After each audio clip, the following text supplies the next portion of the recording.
Hello,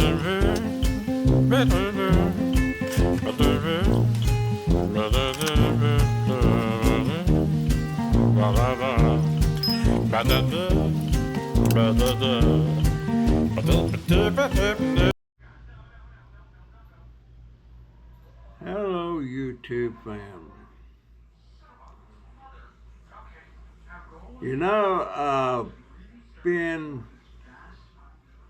I'm changing my mind again about some stuff about scrapping.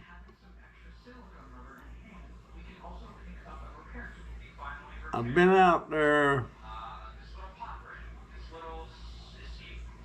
micro scrapping. In other words, that's where you got these small parts to take apart to get the good stuff off of and all that stuff.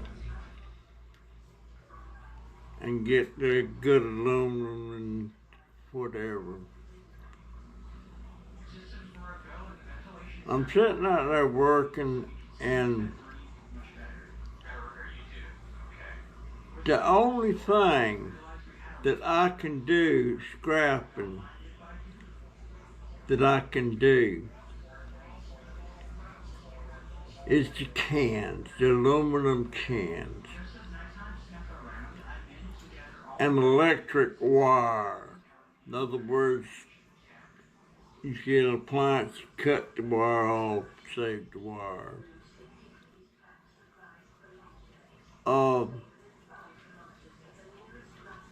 And transformers, like power supplies and stuff. I can do that. But this other stuff, I spent most of the day out there doing nothing but that little bit of stuff, the micro scrapping.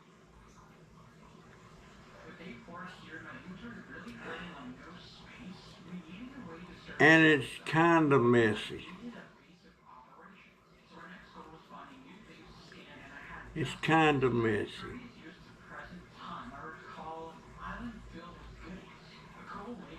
I keep my area a whole lot cleaner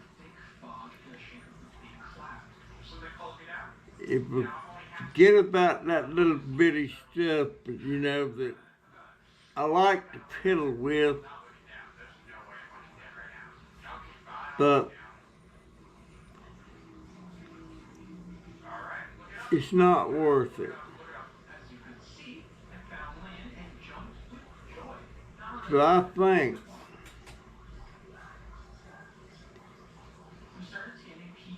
now computers, I can still open up the computer, take the RAM out, and take the CPU out, and cut some electric wires. But as far as that other stuff, the little donuts they call them, it's got the copper wire around them, stuff like that, don't fool with it.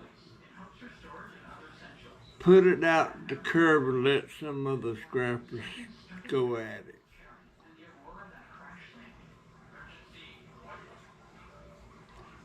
I can keep my area a whole lot cleaner, a whole lot neater by doing that than trying to do. I'm trying to do too many different things.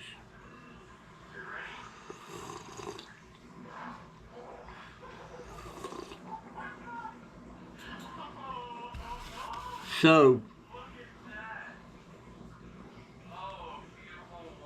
I'm turning over a new leaf again.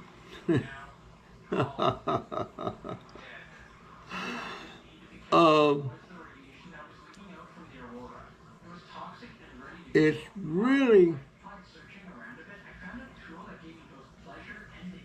my dexterity is not like it used to be. I was sitting out there trying to take apart a little piece of cast aluminum that the CPU was under and all that stuff. 4 screws had to come out of that. And I bet I fooled around there an hour just trying to get the screwdriver in there to get it to come loose. I still didn't get it done. So I could have been out back bagging up cans, crushing cans and bagging them up.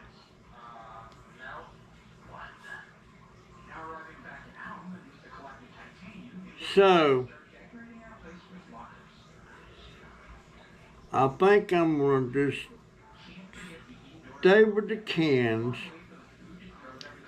keep them a whole lot neater. And when I pick up cans and come back in with them, instead of just throwing them there and get back to it another day, I'll empty them things out, crush them, rebag them, and do that. And of course, any electric wire I find, or if I find electric motors, don't have to do anything to them. You can sell them to the scrapyard straight out.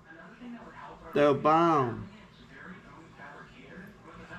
And if anything comes up that's copper, save that.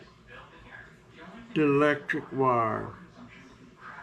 That makes more sense to me than trying to do this microscoping, and because it's just,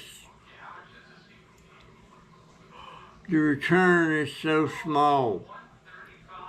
Now, if you microscope over a year, saving stuff up, but there again, it's taking up so much of my time.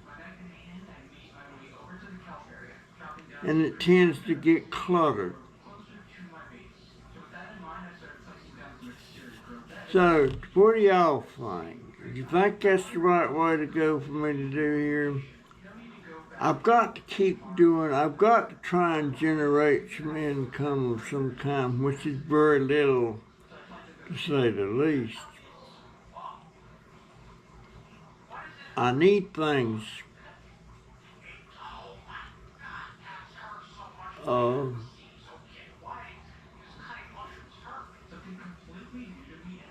It scares me to death to think about maybe not doing anything, just sitting here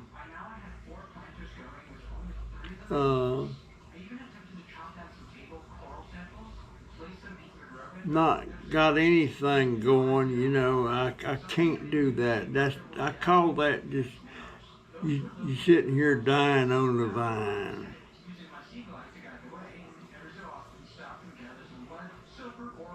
I don't want to die on the vine. But anyway,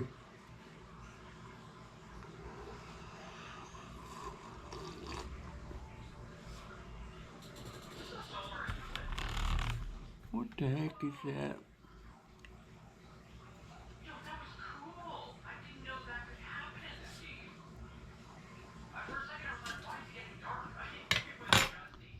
Anyway, that's the plan. Again, the dauber has changed his mind. I was looking at something. I thought China had the most population of any country in the world. But it's not China. China has 1.245 billion people. Now, China used to have the most people in the world. But the country that has the most in it now, they have 1.4 billion. That is India. That is India. The United States, we only have 333 million people.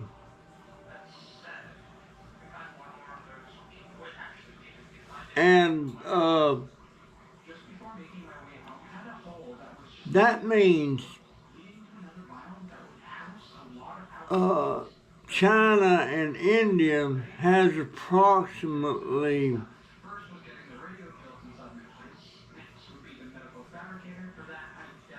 3.5 times more people in their country than we do.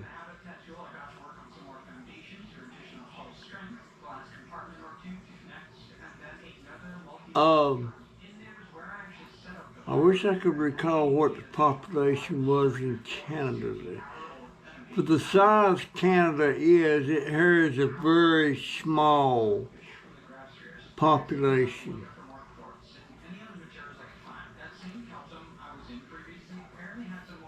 The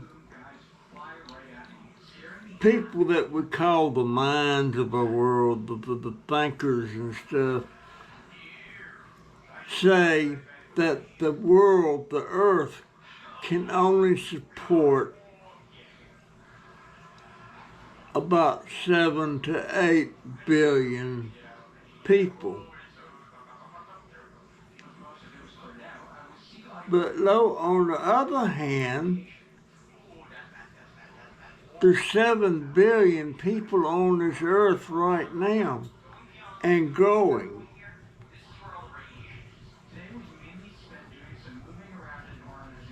So what happens when there's too many people? And I guess they mean by how much food we can cultivate and grow and stuff to feed all these people. And there's people on this earth right now that are going hungry.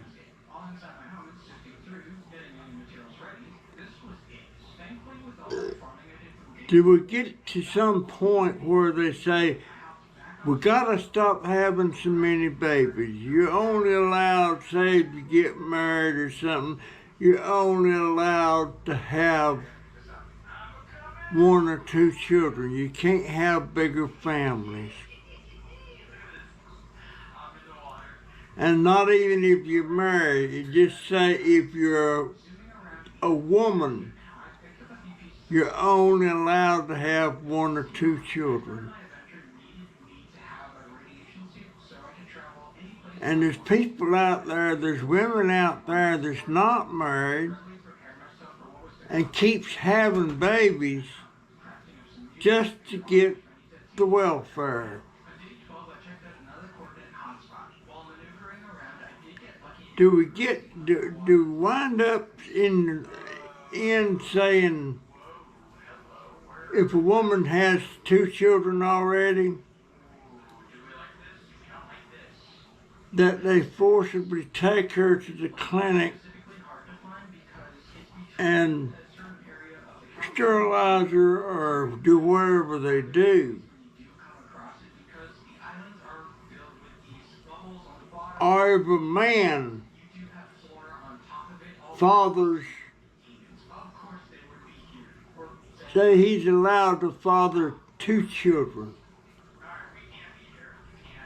then after he fathers that second child, they take him to the clinic and clip, sterilizes him. Does that make sense? I know China had a law where a couple could only have 1 or 2 children.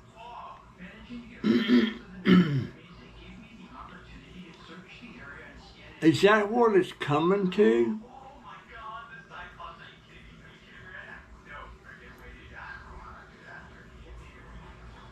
I mean, the population is growing. It's really growing in India. And India's a poor country. And I don't understand a lot of doctors, my private doctor I had, I think I'm going to still try to go back to it, Dr. Patel. Dr. Patel is from India, and he was born in India. Now he has a wife that's a doctor. She's from India.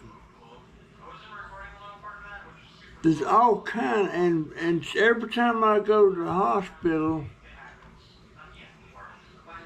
I wind up with a lot of doctors that speak with a heavy accent.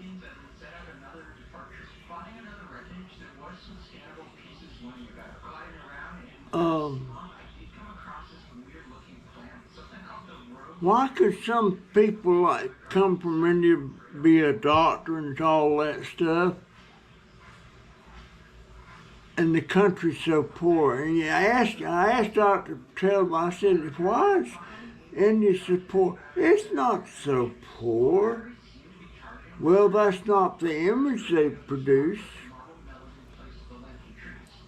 You look at videos and stuff on India, you look at videos on the Philippines, these other countries that are very, very poor. And there's still countries in Africa that are poor. There's people in Africa to get water just to take a bath with or to consume. They have to go to a community well and pull water from the well. And the community gets together and digs their own community well. And I see things that's, of course, wells, if you didn't have a well back in the day, you didn't have water. Unless you went to the creek or a branch somewhere and pull water out of there. But the problem used to, you could drink water straight from a branch or something because it's coming from a spring. But the thing about that is water that's running across the land. If an animal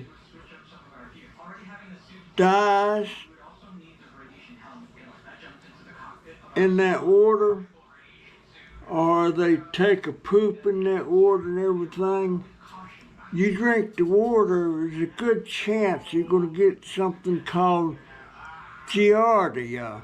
I think that's the way you pronounce it. Giardia. And that, you start pooping a lot, you start losing weight, and just get sick. I had a friend, they couldn't figure out what was wrong. They lived in a trailer park. And finally the doctor come up and said, you got Giardia. Well, how do you get that? Contaminated water. Well, we drink from a well. Well, an animal got in there and died and contaminated the water, and that's where he got Giardia from. He was losing weight like crazy. And at one point I'm thinking, I need to lose weight. I wish I could lose weight. No, I don't wish I could lose it like that. Other ways maybe, but not with Giardia. But I don't know why I think about stuff like this.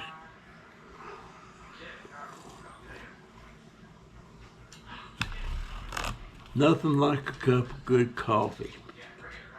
Hey, buddy. How you doing, baby? I'll put your food down directly. Yes, my girl. You're my girl. But, yeah, how much life can this earth support? I mean, the more people you have, the more food that is going to be consumed, the more fish coming from the oceans is going to be consumed. The vegetables, you can grow vegetables, you know? But if you start consuming more fish than the waters, the oceans of the world can provide, then pretty soon you're going to eat that population of seafood out of existence. That's my way of thinking now. I don't know if it actually, but because there's a lot of food in the ocean. But when you look at some of these ships, they call it their ocean vessels that go out and they fish, they haul the fish in, they process them and everything right there on the boat. And you look at these nets pulling in them fish, not just 100 or so fish, but thousands, maybe millions in them nets. I mean, sure they're going to reproduce again what's left, but if you consume more than you, it's kind of like a household budget. If you start going through money faster than you can earn it, you're in deep doo-doo. Believe me, you're in deep doo-doo. So I just think about things like that. I won't be around to see what the outcome is going to be, and you probably won't, but it's coming a lot faster than you think it is. Which puts me to mind of this, one of my subscribers the other night on one of my live streams, talking about my age being 83, almost 84. And he was thinking, wow, it'd take me 57 years to get to how old you are. And he said, that's a long time. No, sir. I told him it's not as long as you think. It's a lot faster than you think. We're not long lived. In other words, you get to around 100, or even you get my age. I should have been dead five or 6 years ago, according to the life expectancy of a man in this country. They usually die off around 75, 77, something like that. And here I am, 83, going to be 84 in a little over a month. And I'm still pumping air. I'm still consuming food. I'm still here. I may be here at 93. I don't know. I would like to be. I think I would. But sometimes at my age,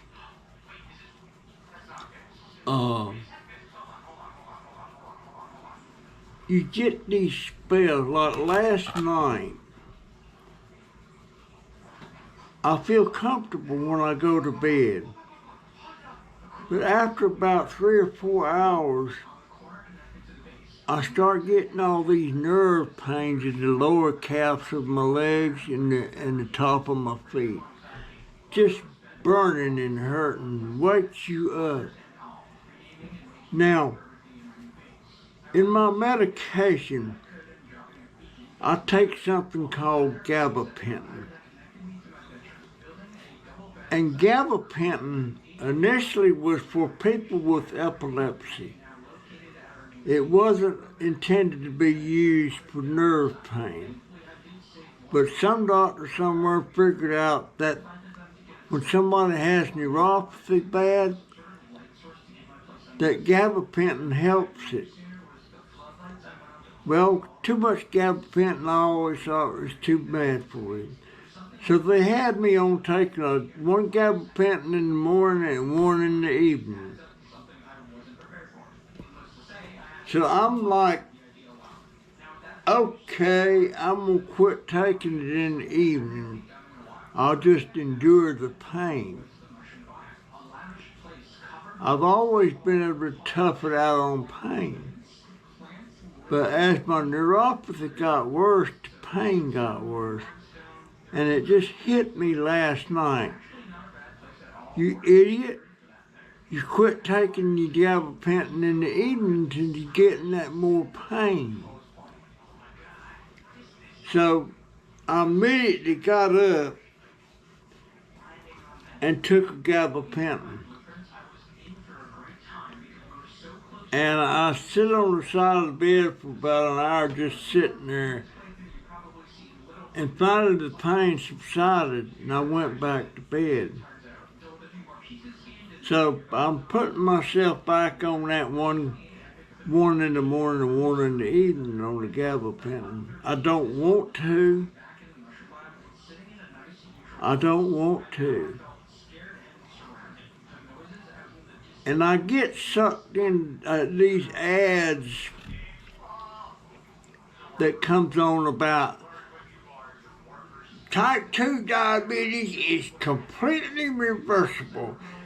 Your doctor don't want you to know that. They want to keep you on the meds and all that stuff. Well, what they neglect to tell you, it's reversible if you're younger and not as advanced with diabetes as I am. People that are in aged up in the years and it's advanced and everything, not going to happen.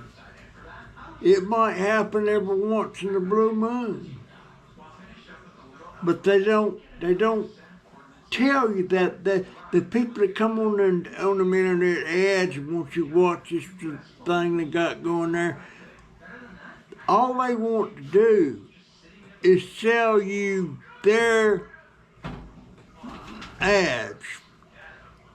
And you can say what you want to about doctors and all that stuff, but believe me, if a doctor could cure diabetes 100% certain, he would have a lot of business.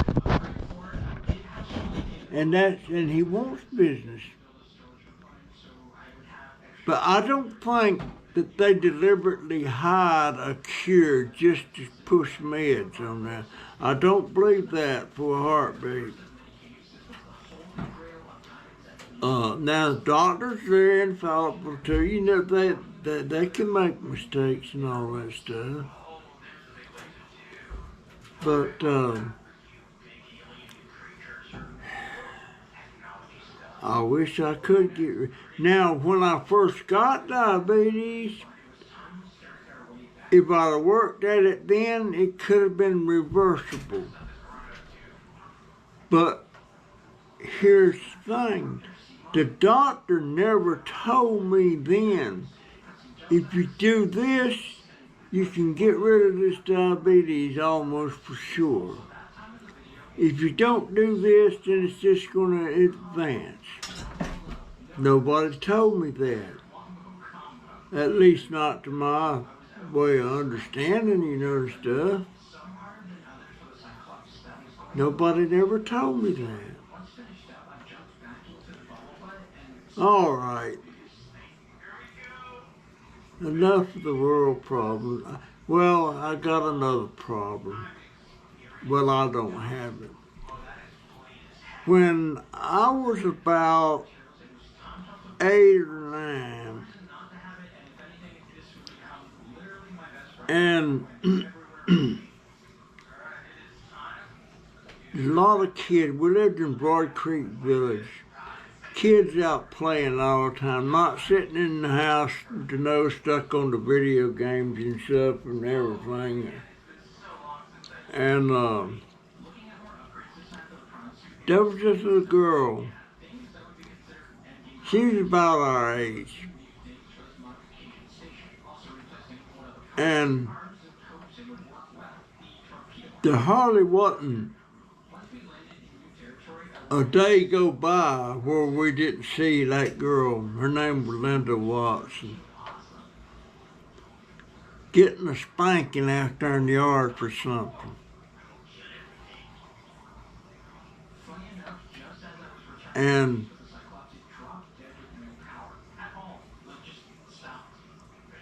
her mama was out there in the yard,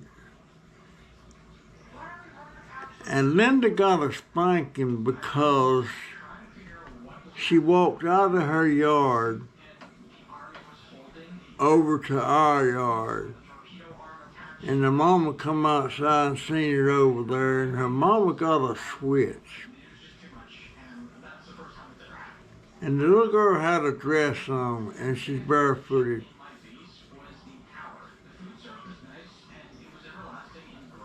And her mama started switching her on her legs. Pulled the little dress up, switching her on her butt. And finally, one of the neighbors, and I can't remember who the neighbor was, went over there and jumped on the woman for switching her like that. Her legs were bloody. She had switch marks all over her leg, probably on her butt too. And eventually, the people, I don't know what you call them back then, but Department of Family and Children, I don't know what you call it. They come out there, and by that day, her legs were scabbed over where she got switched. And they took the mama to jail, and the daddy was complaining and everything and threatened to take him for, I don't know if we call it child abuse, but things were a lot different back then.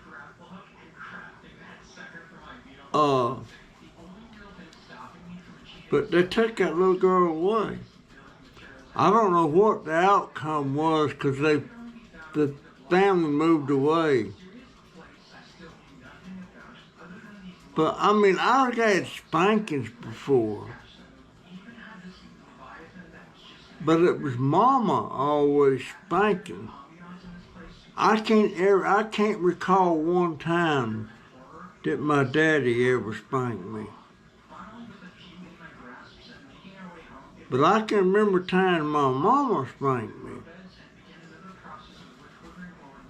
Because one time my stepdaddy, he had this habit of punching you in the forehead, boom, boom. You understand me? Don't you do that, punching you in the head. And one day he was punching me in the head, and it hurt. And I reached up there and I punched him right in the face. And then took off running. Because Mama was coming after me. And we had a clothesline on the back porch out there. We was on the second floor. And she had clothes hanging out there, sheets and stuff. And I was running in and out of them things, staying away from Mama. And I come around the seat, and there she was, and she had a frying pan. And it wasn't no little aluminum frying pan, it was an iron, cast iron frying pan. And she bumped me and knocked me in the head. I still got a knob up there where she hit me. Now, That's child abuse.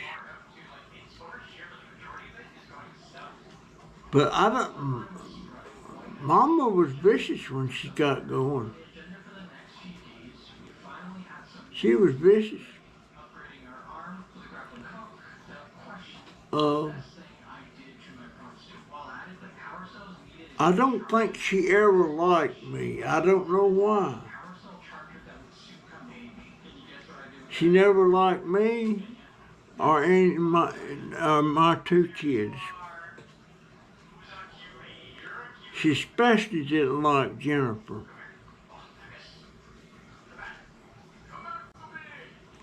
Which I don't understand why, because later in the year after Bud had died, Mama wanted to go to Germany to see Robert. That's her, that would be her sixth child, my stepbrother. And Robert was in the army. He took a discharge over. He's married. He's living in Germany. He's still there. He's been there 40 years now. But she didn't want to go by herself. So she asked Jennifer would she like to go with her. And of course Jennifer wanted to go to Germany, you know. And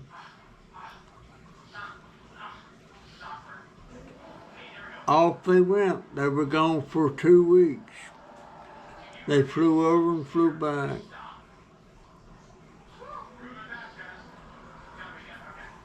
And after, about a week after they got back, Robert called Mama and said he thinks Jennifer stole one of Helen's, I forget what it was, sweater or something. Because it was missing, they assumed Jennifer stole it. And after Robert told Mother that, Mother just jumped all over Jennifer about it. And Robert said, well, if I ever see her again, I'm going to knock the shit out of her, stuff like that. Well, guess what? About a week later, the piece of clothing turned up, still in Germany. But they never gave her an apology or anything for that. Never.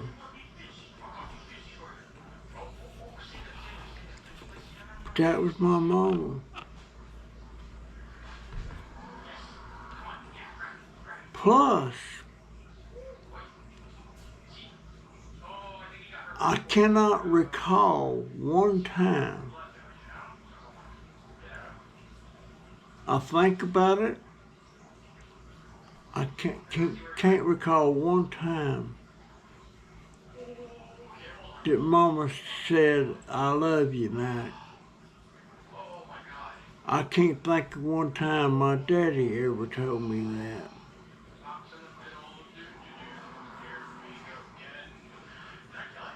I'll guarantee you one thing.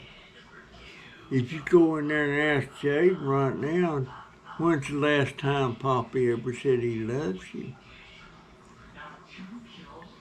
He'll either say today or yesterday. With Jennifer, I say it maybe once a week.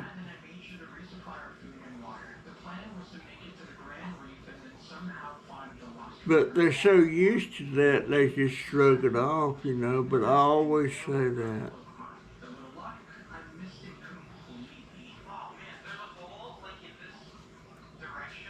But It is what it is. Well, folks, that's my story for today. My story, and I'm sticking to it. Let's see how long I've been yapping. 39 minutes.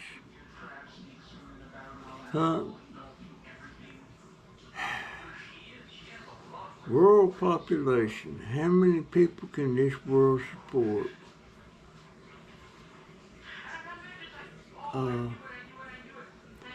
Lots of things goes in this old mind of mine that I think about. I got a history lesson I'm going to give you about some stuff.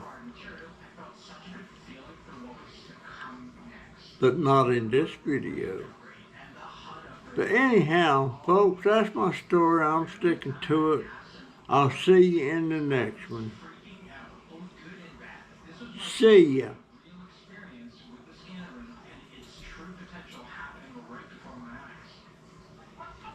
I need to change shirts. This one's got dirty. We still don't have a washer. See ya.